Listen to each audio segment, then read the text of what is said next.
Hey Matt, how you doing? First of all, you had a very well thought out and insightful answer. It was very impressive, so well done.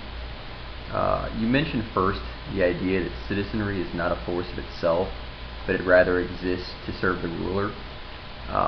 This mentality existed for a long time in the minds of many of the people. You know, as an American, it's hard to grasp how it would be in this type of country. In America, you know, the government exists to serve the people, but to live with the idea every single day that I'm a tool of the state, that's a scary thought. I think it's a great point and certainly delves into the psychological aspect of the apathy in the Middle East. So another reason I'm glad I'm an American. Second, you mentioned a lack of diversity of ideas, which was another interesting point. You know, if there's a lack of a diversity of ideas, there's also a lack of choices. And a lack of choice is exactly what these regimes want. One vote, one choice, one time is, I guess, another alternative way of looking at that well-known quote. Your point concerning the youth population and the rising populations levels got me thinking.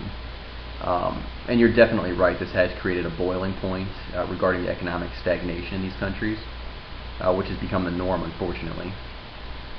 I remember several years ago, back during my undergrad, we had a speaker from Egypt come and talk to us. He mentioned how, upon arriving at the airport in Cairo and going to get a cab, he was bombarded by young men who were absolutely desperate just to be able to load his luggage into his car. And most of these men, he explained, were well educated. They were college graduates. There were just no jobs available. The same was the case for the taxi driver. He was a young man in his 20s, upper 20s, who had recently graduated in the field of medicine, and much was the same case. There was no job available for him as well. So you have this huge population, Egypt and other countries, of well-educated young men and women, but they can't serve a purpose. They have nothing to do. So I mean, that's just another great point you brought up. It's just another, I guess it's another reason to resent the regimes on top of the reasons that already exist. Your final point that technology and information exposed society to a diversity of ideas and made them aware of of their own desperation and change, I thought that was a really good point as well. This also goes back to one of your reasons as to why apathy existed. I think it was your second reason you mentioned, or at least the second one I took down in my notes.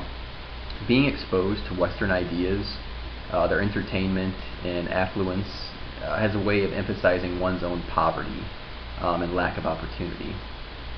This would then very well lead to resentment, or at least I know if I was there, that would be the case with me. So I really enjoyed your comments. Thank you for your post, and look forward to your next one.